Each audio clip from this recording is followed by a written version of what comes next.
weltare ɓiɓɓe fulɓe andu diine maɗa fedde heblo sukaɓe afrique takkusana yoni to walo toro lawa bosaya ngenara damga yirla ɓundu ko waktu yoni ha to lowre kame fuladu eko taari ɗum kala ene jiya e gardinde kabruji men to leydi sénégal caggal accident musɗo bannoɗo alhamisa jawtuɗo henna ton to commune mo nabbaji siwol ha kene tolno yimɓe jeegomo mbasen pittal men subaka hande o sanga midi ko accident musɗo waɗi lawol Kébémer faade ngayi kene tolno yimɓe sappo e goho mbasi hen pittali men ɗum ko caggal natodiral hakkude minicar walla mbiyen minibus kame camion goto to leydi Mauritanie ne jokku ha hande humbude mayɓe e maje kaɗɗeɗe noksat ɗum ko caggal kanlana jollunoka ɓen ɗannotoɓe ɗanleɗe ndewani lawol iwnoɓe to leydi Gambie ene peewi toon to Europe awoɓe awo fina tawa kocci ɓalli jeenayyi ne kumba e ngoɗo hen maayo ma en ketto musidɗo men haali Abouba to leydi Mali komba balɗe tati gulɗo jaw toon to tin Jowatina ene tawi hedde kerola Algérie oɗo saaha ko haala hakkude laamu ngu kame hobela ɗum ko caggal nde hobel aljo waɗa sakti vidéo ngaji kewɗi no fewi holliti wari hewɓe koninkoɓe leydi Mali kame wallidu men dahi hen hewɓe armé leydi Mali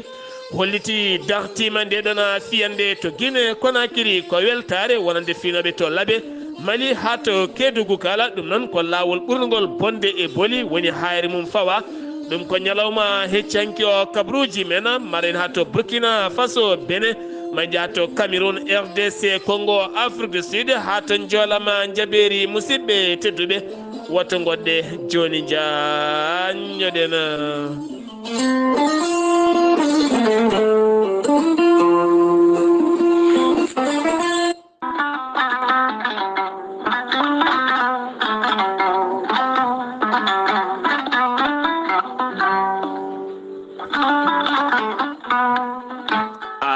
jambitowo ɓandu musoru ɓandu jaaɗoru ɓandu wuloru koyɗe musoje koppi musoji keceji musoje AVC cardiaque moƴƴiyam dogata e ɗaɗi muɗuma donkuɗo yaade juma e jama e jokkoyde enɗam kala holko jokkodirta koye gorel te heeɓe hutortoɓe ɗum jokkodiri e gorel te kolliti oɗo saaha koɓe jambitanno duuɓe kitale kala ɓe mbi'i alhamdulillah gorel te ko kawisaji mawɗi ko haa ko iwru ko to koridinoro ari ko wallude e safrude ha moni kala yiito hen hoore muɗuma gorel te a ittat ko jamireɗa mbaɗa e ndiyam gulɗam aɗa yara aɗa yiito hen cellal ɓandu maɗa ala effet ala rewam ala haydara ko haako tan wocca ko fewna ha feewi aɗa yara ene lawƴa kala ñabbuji gonnoɗe nder ɓandu maɗa an jiɗɗo jokkodirde e tonggode gorel te walla ni site gorel te janggana hoore maɗa ko jangta e gorel te jahata koto internet tappa toon www.gorelte.com joni jiya toon ko safrata e ñabbuji cuɗotoɗe ɓalli kala so tawi noon ko tonggode gorel te jiɗɗa hebde gonɗa koye nder leydi Mauritanie jokkodirta koye Adama Niang ɓuurandirede Boy Nasa on noon mbatta ko 47 85 20 96 wonda koto kay hayɗi e ko taari ɗum kala jokkodirta koye Acca Keɓe 46 46 48 86 walla so tawi koto Nouadhibou gonɗa jokkodirta koye Seyni Niass mbatta ko 46 53 52 43 so tawi gonɗa koto États-Unis de Amérique jokkodirta koye Abousso Kawral Fouta Business +1 34 77 01 56 77 so tawi gonɗa koto leydi France jokkodirta koye Haruna Ngayda 06 50 99 64 43 musidɓe tedduɓe gorel te e jeese men dañen jama.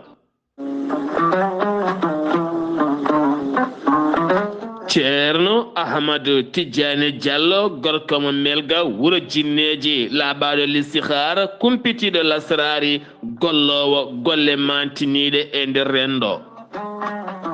Ceerno Ahmadou Tidiane Diallo gorko mo melga wuro jinneji jabanaɗo kuɗol guittowo humre gila to dewle e ɗannungal kayitaji ha e golle kala.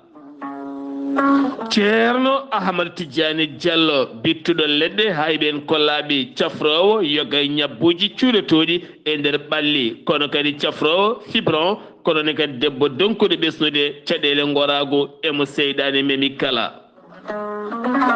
Ceerno Ahmad Tidiane Diallo holto tawete hande o wo tawete koto Paris lamorgo leydi France sa yiɗi jokkodirde laaɓaɗo kuɗol kumpiteɗo lasrari yanke kumpiteɗo listihara jokkodire e tongode makko. sa yiɗi jokkodirde e tongode ceerno Ahmad Tidiane Diallo gorko mo melga wuuro jinneji mbatta ko 00 336 04 04 66 27 ko tongode makko leydi France ene waɗi WhatsApp.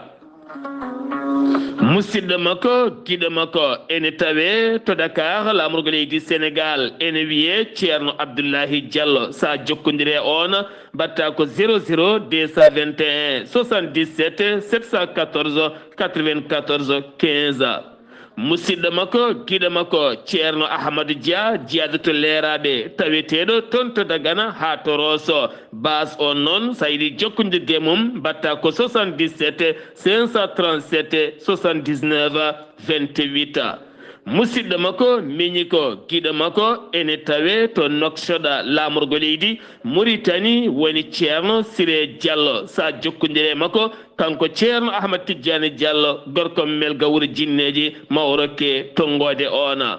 musidɓe tedduɓe laaɓaɗo listihar kumpitiɗo lasrari e dow moɗon.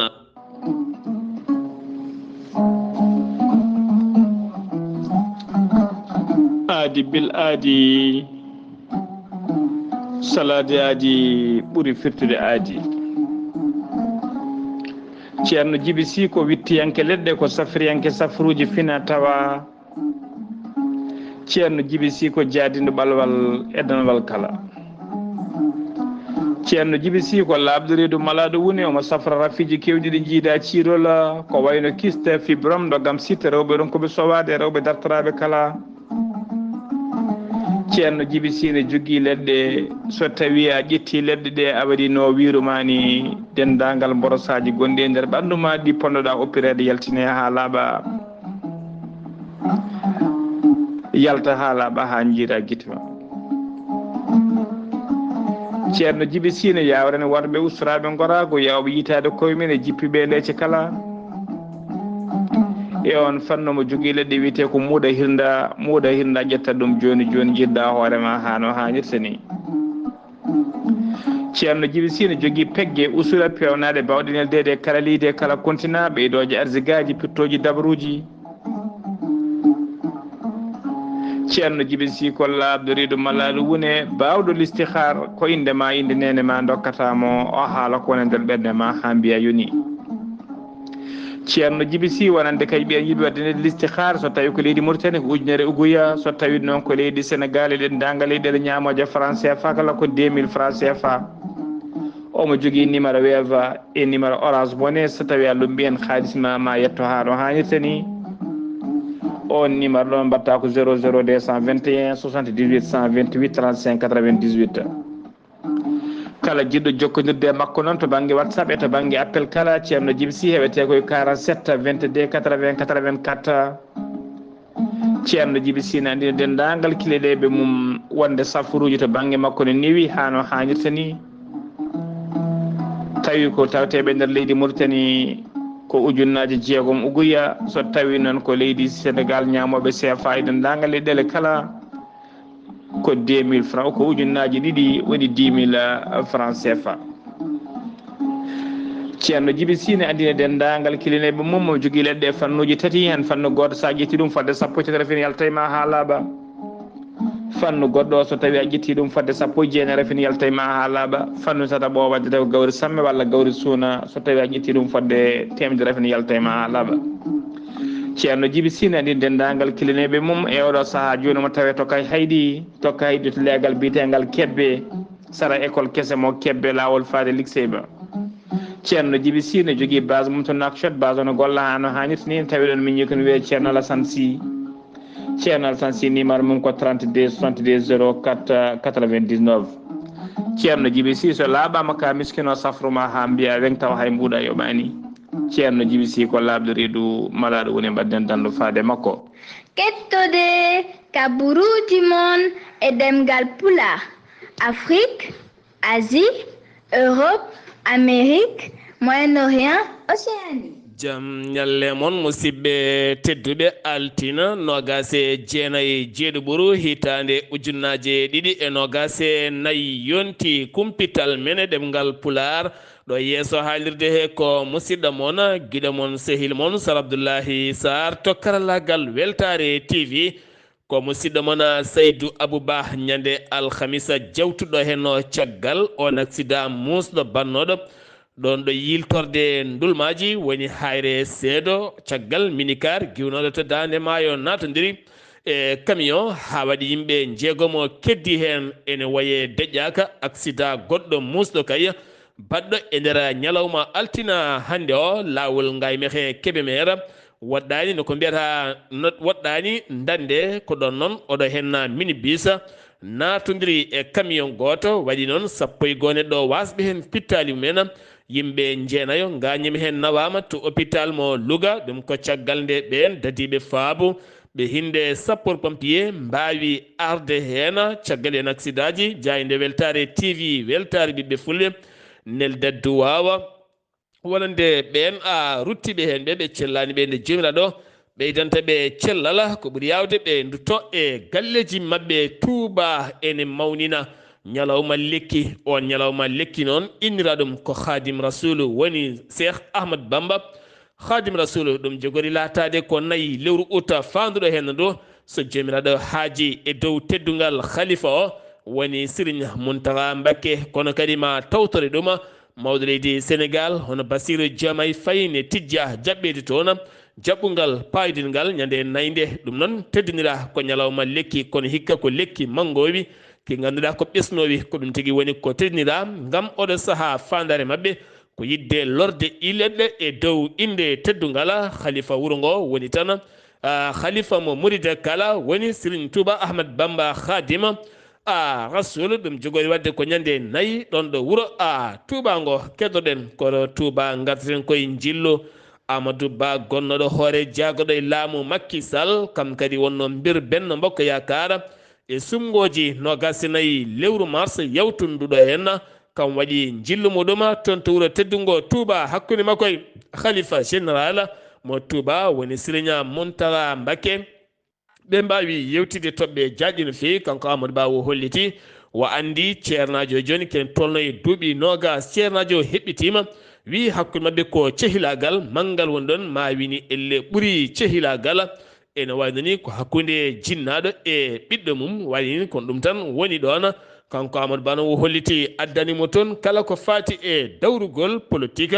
omo ñaagui Allah kay woto rokkumo wadde ɗon politique ɗo ceerno ɗo kay addimo ɗon ko dilli e cehilagal e korsa kala wo dañi noon jaɓɓede ɗon jaɓɓugal paayo dingal no feewi suudu sarɗiyeji ndu leydi Sénégal oɗon gandi bureau muɗum joɗinoma ñande aljuma jawtuɗo hen o ɗum noon ko yaadiɓe Benno Bokk Yakar ɓen sarɗiyankoɓe kamɓe ɓe yeewi e wallu nandiral heɓaka ko fate banggue règlement intérieur moɓe jiiɗi wadde waylo beele kadi hoore jaggoɗo leydi Sénégal wawa tawede toon to sur sarɗeji to beele hollira ɓiɓɓe leydi ko woni kuccam golle mabɓe ɗum noon aggi yoori ala kala nandiral keɓagal hen so wona kay kanko gardiɗo sur sarɗeji no leydi Sénégal woni Mame Amadou Diop holliti ma o yaha toon to mawɗo ndi woni Bassirou Diomaye Faye o yewtida e muma hol peeje goɗɗe bawde ƴettede beele kay kanko hoore jaggoɗo leydi Sénégal omo wawa tawede toon to suudu sarɗi ndu leydi Sénégal siftorde walla mbiyena siftorde ko yawtuno guila hitande ujunere e temedde jeenayyi e capanɗe nayyi e nayyi woni 1944 ɗum ko caggal guerre mondial ken tolno e duuɓi capanɗe jeetati wargoji bannoɗi to Thiaroye ene tawe nder Dakar ɗum ko ka koninkoɓe tirailleur uji taw ko Afrique naaɓe artiranoɓe to Europe bedda ɗon caggal nde gulliti kalisaji mumen armée leydi France joore mabɓe bomboje dergiti pittali mabbe armée leydi France wala mbiyen laamu leydi France cotal tamningal on fandu heptini jeegomo tirailleur Afrique naɓe waraɓe hen ɓe kolliti nde limore kay ɓurti ɗon Ousmane Sonko ko hoore jaggaɗo leydi Sénégal kono o haali koye dow inde makko kanko tan hanki e hello tiwtori makko o holliti wonande yonti France nde waylata système gonangal kame jaɓɓal e ɗeɗo henna gueɗe cofɗe ɗe waɗi e nder Afrique ha tenti noon ñalngu Thiaroye ko ñalngu musngu bongu no feewi ɗon ɗo pittali kala nderguita ngam yanoɓe kay faaboyade France garti woni ñamale mumen ko ƴiƴam men ittede ha laaɓa gartaten koye dawrugol ceerno Alassane Sall ko dawriyanke wonino candidat 29 mars e nder heɗo hitande woni mars jawtuɗo hanki o arti e konngudi makko farnude ɗum e mawɗo leydi Sénégal holliti so tawi kay woni Bassirou Diomaye Faye nde woni lundiyanke nde wonno jimol e nder hunuko mum kala minen kay min tampi France mami taƴodire France ha laaɓa somin keeɓi leydi ndi kono holliti on gila laami elle ma wi koko udditi demal jangal ngal ene wawa kay jokkodirde e France hay so tawi woni Sénégal heɓano ngal jokkodiral caggal corti yademo toon to leydi France koye konnguli makko ɗi o yaltini hanki kanko on ceerno Alassane Sall dawriyanke ko fati e Nestlé baɗaɗo sukara ha heewi addede nder Afrique kan haala yajino no feewi jagoɗo jeeygu mo leydi Sénégal woni Sirigna Gueye Diop hanki jooɗima yeeso jury grand jury taw ko immédiat yewtere nde o bisma o ari o holliti wonande directeur général toppitiɗo ko fati e Nestlé banggue Sénégal ɓe mbawi jodorade ɓe jewtidi toɓɓe jaƴƴi no feewi wiyede kay Nestlé kame céréal paɗo e sukaɓe koko loowa sukara ha wi tut gam ñawnude sukaɓe Afrique naɓe o holliti ɓen kollitima mbaɗa hen loskoji jaƴƴi no feewi e ɓeto golle ko fate oɗon fannu o arti ko fate maaro ene gasa ɓooye tahma uste ɗum noon babiraɓe joomen galleji wowɓe lokade posuji men e kala saaha so tawi sag maaro fandima gasde tummino ɓoyatama belto gam widemo ɓoyata kon maaro ma uste no feewi hôpital militaire mo Ouakam waɗi kay opération goɗɗo taw ko 4e personne woni nayiɓijo neɗɗo to banggue rafi ɓooƴe oɗo saaha ɓe mbaɗi walla tan mbiyen ɓooƴe ken fotto wonde nayyi mbaɗama e yimɓe nayo tene kala kay guuri dañi hen fayidagal manggal no feewi gadiɗo o koye novembre wonno ko ngol woni go e leydi Sénégal wonande kadi joguiɓe insuffisance rénale ko fati banggue rafi ɓooƴe ittede waɗane ɓooƴe kese taw kadi joomum ne wawa yadude wurdude hen ɗum wonno koye novembre kono noon hanki o ɓe dañi walla mbiyen heccanke o ɓe dañi nayaɓo goɗɗo baɗaɗo ɗum noon holliti ko fannu banggue médecine militaire leydi Sénégal ne yaari yeeso no feewi préfet de Dakar holliri listi mum ɗum ko ñalawma hande o fuɗɗoto autoji tedduɗi ɗi ganduɗa ko 3,5 walla mbiyen tati piccal joyya taw ko tonne ɓin kay ko kaɗaɗi dogde ñalawma e takko BRT to gamatan Petersen ha fayenma Guédiawaye 6 heures subaka ha 21 heures ɓe ngala ɗo gueɗal kala mamon doga yo dogoye taliji goɗɗi walla doga jamma e oɗo sifa saret grouette walla ni ɓen pusoɓe pusuji ha yoga e motoji kala mbiyama koko kaɗa rewde e oɗon nokku ɗum noon ko yidde kay addude jaam e kisala ha jomumen ɓuura wonde jaam e kisala gartaten koye taaridi jagorɗo taaridi mo leydi Sénégal woni Daouda Ngom waɗi jillu mum toon to région de Matam hanki o hakkude makko e gouverneur mo Matam kame halifaɓe taweteɓe hakkude Matam e Wourossogui o holliti wonande ladde tawetede sukkude hakkude Wourossogui e Matam ko jaɓule ɓoole e ciluɗe ɓoole ɗum noon e gawdule ɓoole jafoɗon o holliti ndeɗo ladde kay ma o hollir ɗum mawɗo leydi Sénégal hono Bassirou Faye beele kay ndeɗo henno ladde wawa toppitede waɗe ladde taw ko ladde wawde rende haɓade yoolade e gueɗe goɗɗe kala beele ladde nde naata e forêt classier taw kadi koye fannu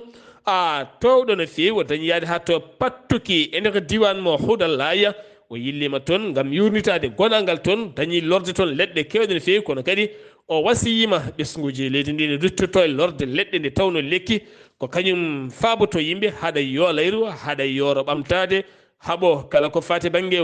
waylo taaridi hande ndi gurɗen e caɗele jaheten ko aton to wuuro teddungo Madina Gounass ziyara subalɓe gownoɗo waɗede kala hittande yuɓɓinama alede hanki o kono kadi teskama hen addede liɗɗi ha heewi e yimɓe iwde e kala bangeji ma en ketto hen musidɗo men Amadou Samba Lo to wuuro teddungo Madina Gounass. Amadou Samba Lo, assalamu aleykum wa rahmatullah. Waleykum salam wa rahmatullahi taala wa barakatuhu. Sar Abdoulaye Sarr mi salminima kadi mi juurimama,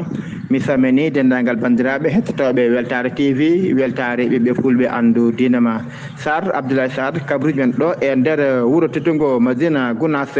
on ziyara subalɓe gadiri wadde kala hitande so oɗo saaha heedi o waɗi e ñalawma aletta hanki o. Sar Abdoulaye Sarr e tawtere dendagal subalɓe taweteɓe e nder wuuro teddungo Madina Gounass ha e guure saraji ɗe kala kubal. Sar Abdoulaye Sarr eɗen oɗo ziyara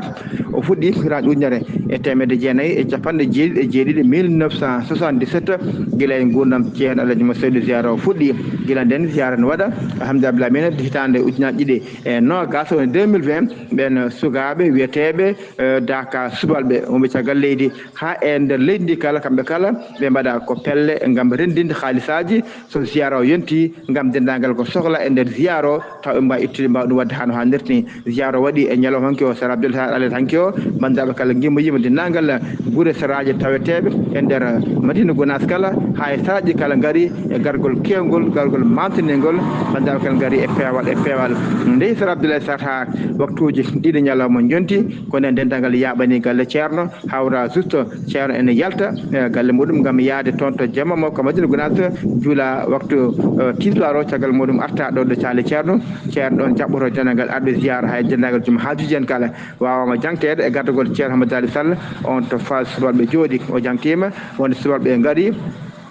gowi ardude kala ziyara arde samminde e jiwrade kono ga ñagat duwawa e heɗɗitinde almudagal ɗo maɗo holno jinnama ɓe gurno e celaño Seydou kamɓene kadi ko hono noon. Ceerno wawi kadi weltade, wawi kadi duwade, wawi kadi wasiyade nde yimɓe gondere gotum jokka enɗam kono kadi toppito diina mumen nde wono neɗɗo ala ko ɓuuri diina muɗum ha tengtine e julɗo. Sar Abdoulaye Sarr denagal bandiraɓe kala gartiɗe on e galle ɗo caggal nde watta ha gasi e on saaha waɗa duwaw ñaaga Allah kadi dande ko tawtirede kadi ko arata wondude jaam e cellele kesa. Sar Abdoulaye Sarr ko musidɗo moon Amadou Samba Lo ɗe Madina Gounass fewde Weltare TV, weltare ɓiɓɓe fulɓe andu diina ma. Sar Abdoulaye Sarr. Amadou Samba Lo golle ma jooɗi peewi e Daka subalɓe ha to fa subalɓe kala mon eɗen mbiya tan ziyara o ko duwa rewa Allah jangga yo Allah jaabo waɗani men jaame kisal e ɓuural ɗo ɗo ndungu ngu woni e yarude no hanniri ni deƴƴiɗe ne jippo e kala bangeji eɗen mbiya tan yo won ndungu moƴƴu malagu. ɗum noon Amadou Samba Lo ha saaha goɗɗo ɗum ɗo ene uddi kumpital men e ɗemgal pulaar nder gendi leydi Sénégal kono Amadou Samba Lo en jejjita to Ziguinchor ha to Mboto musidɗo men wonande Amadou Ishaqa Kebe mo ganduɗa ɓoyata wona manditare walla mbiyen hitande ko yalti aduna ko wayrinanede dande mum e jayde Weltare TV, weltare ɓiɓɓe fulɓe nde ganduɗa yejjittamo jamma e ñalawma ene miijo wonande gonagal nangal ngal wondirno e makko eɗen kestitino duwawa hande faade dendagal ɓesgu makko kala to woni to aljannaji aljanna illiyina omo heɗo ko batten ko yo jomiraɗo ɓoynumo toon to aljanna illiyina. Amadou Samba Lo ɗum ɗo henna uddi kumpital men e ɗemgal pulaar nder gendi leydi Sénégal paaɗen koto leydi Mauritanie. To leydi Mauritanie caggal laana iwnoka bange Gambi ene jolni Sénégal naɓe Gambi naɓe e noonne kadi e nationalité ji goɗɗi kala. ɗum noon kan laana jiwnoka état maje kaɗe ɗe noksoɗa ha ganduɗa e kala saaha ɓalli mayɓe ne yiite henam. ɗum noon yiitama ɓalli jeenayyi ne kumba ɓen awoɓe awo fina tawa ko ɓen tawi ɓalli mabɓe ene kumba. ɗum ko caggal nde ɓalli capanayi jiita caggal nde nogas e joyyi ɓandu yiitano ko mayi ko ne heewi ma en ketto musidɗo men haali Abouba jaam hiire maɗa.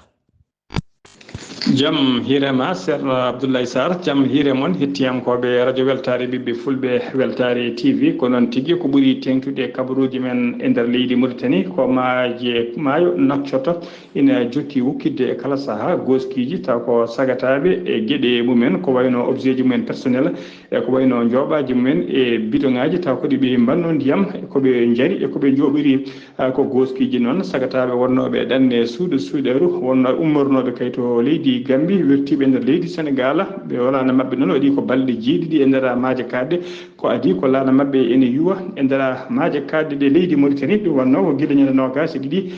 lewru juillet ndu gonɗen ndu laana ka noon ko jolluno ko fodde temedde tato neɗɗo hen temedere tato halfinaɓe nden ka e maaje kisal leydi Mauritanie mbawino fawade ɓen ɓe yewtinino kadi fodde nogas e joyi goski wonnoɓe kaɗon laana guila nden noon goto e ɓen mawɓe halfinaɓe nden ka e kisal maaje leydi Mauritanie o hollirino ene ɗaminino kay ɗeɗo balɗe ma kala saaha maayo ngo wukkita goskiji ko ɗin goskiji noon goni kocceteɗi e kala saaha e ponɗe e maaje kadde ɗe leydi Mauritanie ha joni ko leydi Mauritanie keddoɗen altine alata hanki nogas e jeetati lewru juillet 2024 Mohamed Cheikh El Ghazouani hoore jonguinde Mauritanie o waɗi visite makko to hôpital cardiologique mo Nouakchott nayimo to noon ko juuroyade e salminde suka debbo mo duuɓi nogas e joyi o pirenoɗo aljuma ɓennuɗo ɗo tawi kadi ko opération mo hono mum meeɗano waɗede nder leydi he woni ko wiyete greffe des reins noon woni wattede ɓooƴre o salmini noon o salminde kadi e mawnum oɗon suka debbo ittude ɓooyre mum gotere ɓooyre mum rokki kay ɓaddiraɗo debbo o on mawniraɗo o noon yara duuɓi capanɗe tati suka debbo dokkaɗo ɓooyre wona yara duuɓi nogas e joyi Mohamed Cheikh Al Ghazouani noon o hettima explication ngaji wonande kay oɗon équipe doctereɓe waɗɓe oɗon opération ɓe koliri kadi oɗon dokkaɗo ɓooyre e dokkude ɓooyre ɓe kala kamɓe kala e oɗo saaha joni eɓene jaam eɓe kiisi kadi ene ɗamina maɓe kettitu cellal mabɓe hano hannirta ni ko ɓuuri yawde e yaccade hoorejo leydi ndi noon o manti o jarni oɗo équipe taw ko doctereɓe waɗɓe ngal ɗo gollal paydingal no fewi ngal hono mum meeɗani waɗede nder leydi Mauritanie ko ngol ɗo woni lawol gadunol kay ko doctereɓe mauritanaɓe ine mbaɗa greffe des reins e nder leydi he oɗon opération noon so tawi o laatima hano hannirta ni koye ballal agence nationale de transplantation d'organe mo leydi Algérie ene wayno kadi doctereɓe mauritanaɓe mbaɗi tabal mangal no fewi e fannu safaruji ha joni ko leydi Mauritanie keddoɗen hono jawol gal kalfinagal ko fate gueɗe diine e jangde lasli woni ministre des affaires islamiques et de l'enseignement originel biyeteɗo Dahwoul Sidi Woul Amara Taleb o waɗi supervisé alata hankinogas e jeetati lewru juillet tawi omo wondi e ministre du commerce de l'industrie de l'artisanat et du tourisme biyeteɗo Nemrabat Woul Behani ɓe mbaɗi noon supervisé cérémonie taw ko pawgol tuufere arwanide magol centre islamique ɗum noon ene tawe to legal bitegal Hayat Jedida e nder tujinina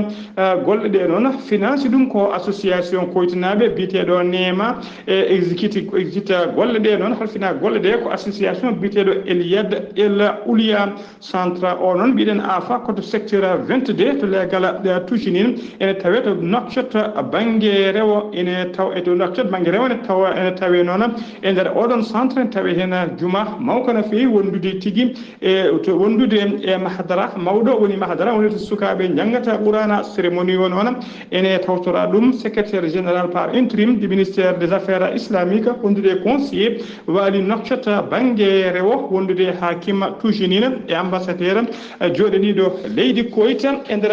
leydi Mauritanie ha joni ko leydi Mauritanie keddoɗen pont biyeteɗo pont Laharji ko kañum tigui jokkodiri commune kañum jokkodirno commune Laharji e wuuro Kiifa ko on pont de derguiti e leydi ko pont noon kewɗo fayida no fewi deweteɗo sanne saaha ndungu ko ɗon tan woni lawol kay wawde yettade wuuro Kiifa ngo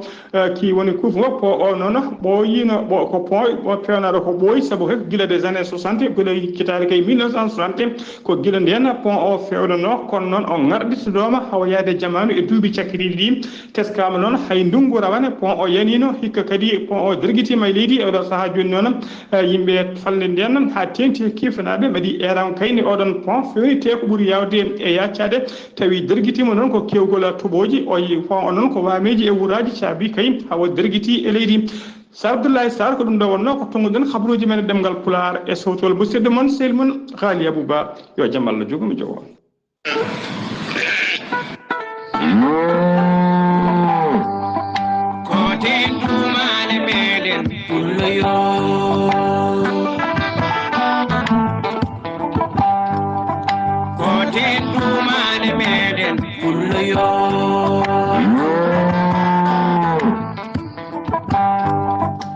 Ali Abouba golle man jodi peewi beltinima équipe safroɓe hakkunde Algérie kame Mauritanie wadɓe tabal mangal no feewi ngam ganduɗa oɗo hen suka debbo ittude o ɓooƴe mum rokki ɗum miñum taw kadi ganduɗa heeɓani yeede tene weeɓani e nder genndi ndi ko wona ɗum ko noon kanko on biyetteɗo Wuld Sidi Ali o holliti 1,200 kay ko jogui rafi ɓooƴe nder leydi Mauritanie woni insuffisance rénale taweteɓe e nder genndi leydi ndi Mauritanie ɗum oddi kompital men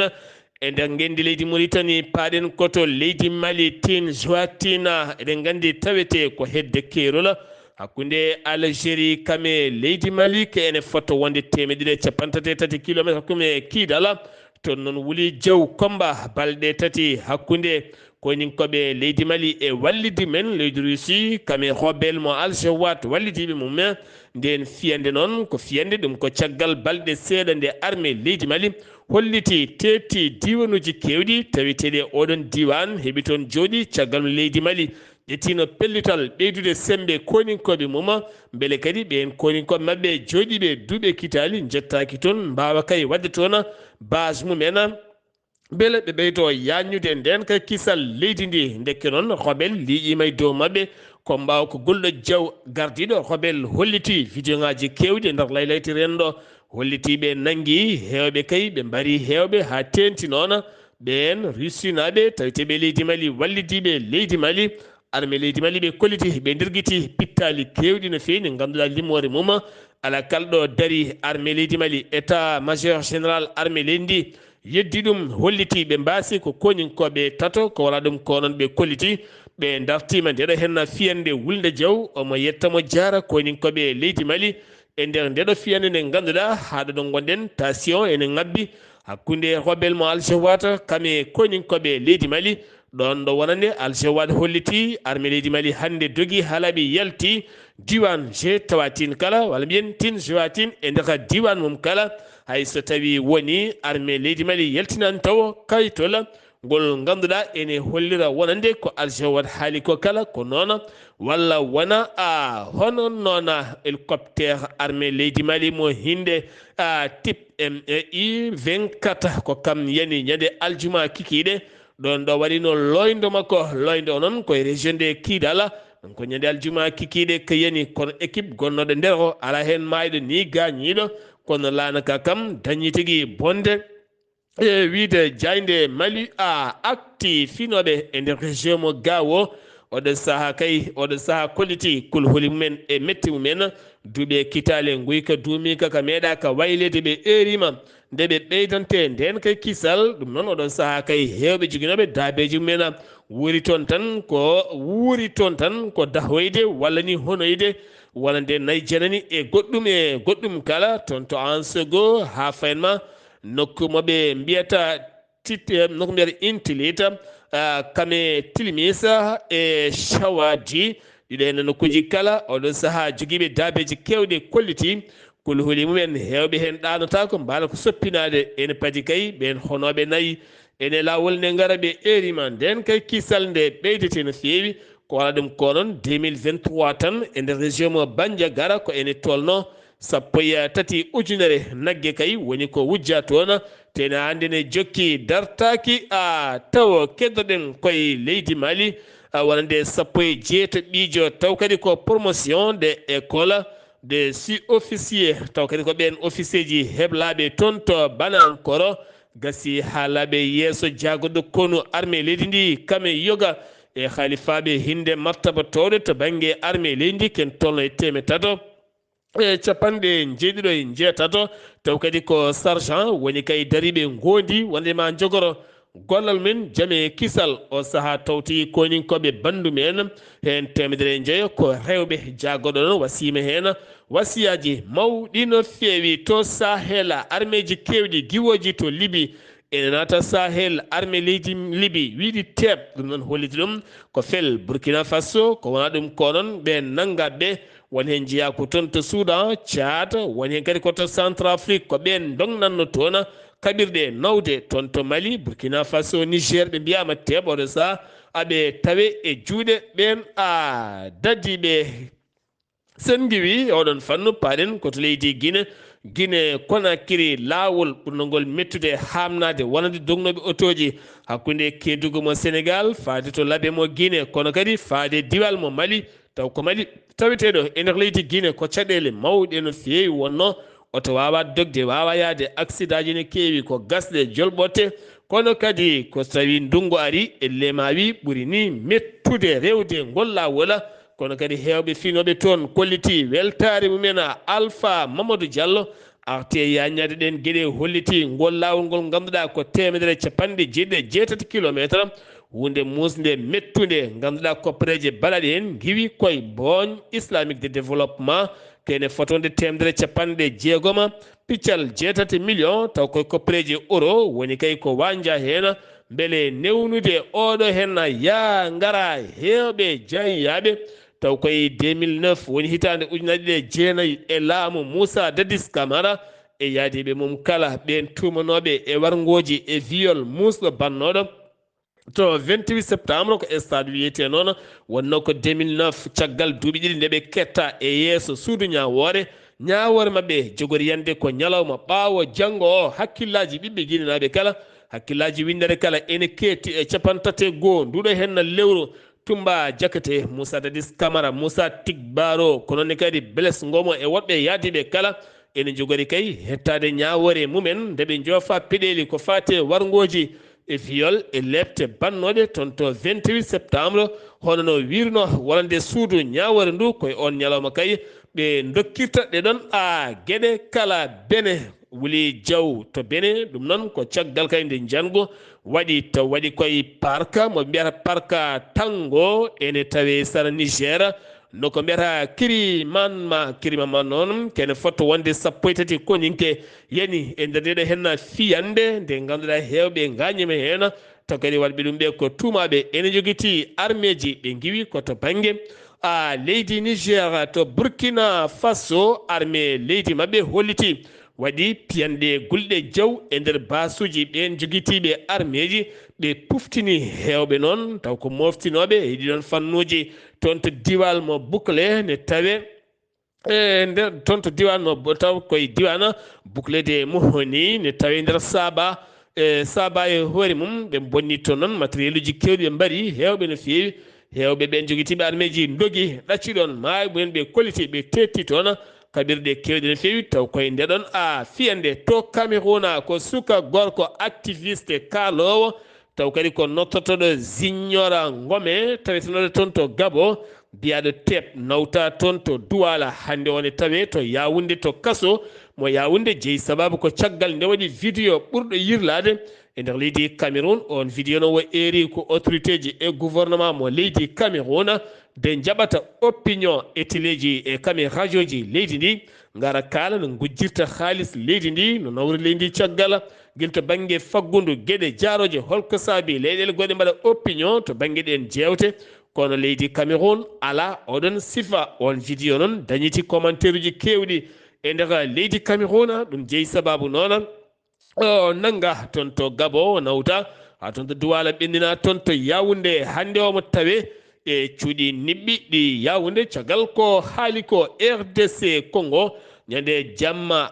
ACED ne jovi ale ɗo ñande hen kay oɗo hen concert musɗo kay mo waɗano ɗum mikki ha ganduɗa ɓittodiral e oɗo hen stade martyre mo Kinshasa ha waɗi yimɓe jeenayo mbasi hen pittali mumen hewɓe gañi hen ɗum noon wonande kay jagorɗo nden kay kisal ƴetti pellital yowde kala ko fate concert e nder stade uji ɗi Kinshasa gam teskeɗe ɗo henne gueɗe kala saha ene kewi wadde to Afrique du Sud Jacob Zuma riwama ha laaɓe landa ANSC ɗum noon ko tumede mo yogay jamfaji goɗɗum kala ɗum ko document jaltuɗo aleda hanki o wonande kay Jacob Zuma gonnoɗo hooreyde ndi riwama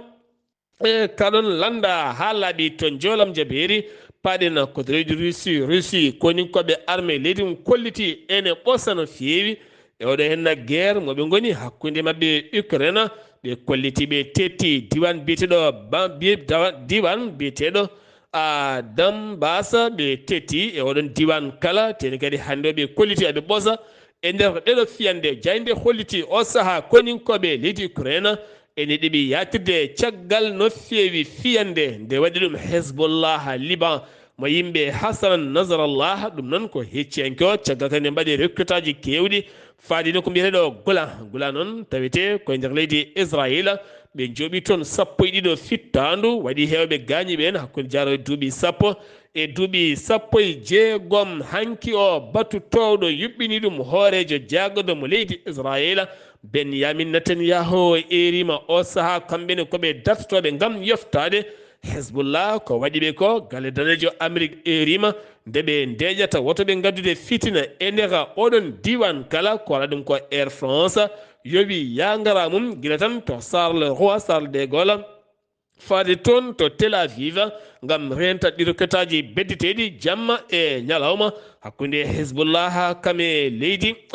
israila hakkude gaza israila waɗi fiyande musde no feewi nden fiyande noon wi jagoɗo cellal ɓalli mo hamas e nder école goto ɓe jooɓima 30 fittandu kene foto wonde yimɓe hewɓe gañi hen ma wona hedde temedere neɗɗo armée israila waɗi galɗon baɗala e nder balɗe 6 tan temedere 90 neɗɗo woni koɓe nder guiti pittali men e wiide jagorɗo cellal ɓalli to Venezuela hanki ɓe jaltino gam suɓoyade hoorejo leydi mabɓe Nicolas Maduro taw kadi ganduɗa ko ƴamtuɗo dawal mum tataɓal e nder leydi Venezuela toɗɗitama ɗum ko cetal tammigal sumgoji holliti ɗum subaka hande o temedere kala o dañi hen 51 piccala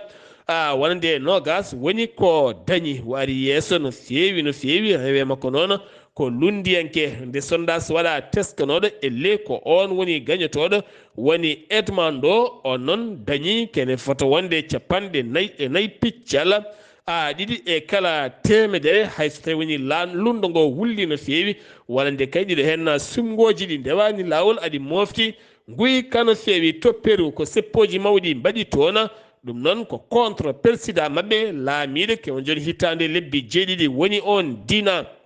Boulotter taw kadi ganduɗa ko on président hanki baɗɗo discours juɗɗo no feewi on discours noon ma won waktuji 5 wo ñiŋi hen Pedro taw kadi ganduɗa ko gonnoɗo hoorejo leydi ndi mo laamu mum derguitano par suudu sarɗeji leydi ndi kamɓene ɓe kolliti guilaɗo hen laami ala kala ko ɓoosi e leydi ndi hanki noon seppoji kewɗi juɓɓinama toon fandare mabɓe ko nde o accata lefol laamu ko ɓuuri yawde e yaccade musidɓe tedduɓe ɗum ɗo hen wonno komin gaddanno moon kikiɗe hande o to leydi Mauritanie ko musidɗo moon Ghali Abouba to leydi Mauritanie ko musidɗo moon Ghali Abouba toon to wuuro teddugo Madina Gounass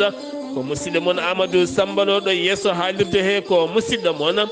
guiɗo moon sehili moon Sar Abdoullahi Sarr ketki malaki jaam yo jaam Allah o hiraneno